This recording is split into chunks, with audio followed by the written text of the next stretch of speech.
Tribuners, di Kebumen ada satu wisata yang kerap menjadi jujukan wisatawan. Namanya Pantai Menganti, Tribuners. Pantai di ujung pesisir selatan ini memiliki keindahan berupa landscape perbukitan kars yang dikenal dengan Ketep Bidadari, di mana gugusan bukit tersebut membentang luas sepanjang pantai, Tribuners. Pesona Pantai Menganti semakin eksotis dengan adanya rerumputan hijau yang membuat suasananya terlihat begitu asri. Bahkan karena keindahannya ini, Pantai Menganti disebut-sebut sebagai Selandia Barunya Indonesia.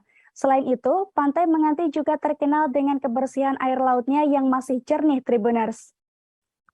Air laut tersebut menampakkan permukaan gradasi warna biru yang pekat, sehingga berpadu begitu sempurna dengan kondisi alam sekitar yang masih alami dan terjaga.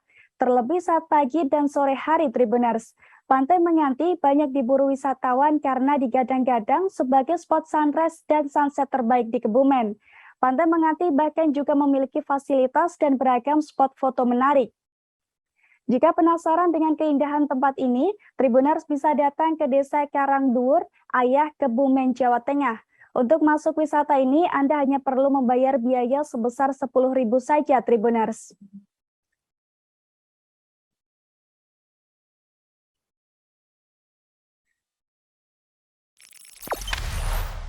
Jangan lupa subscribe, share, komen, dan like ya.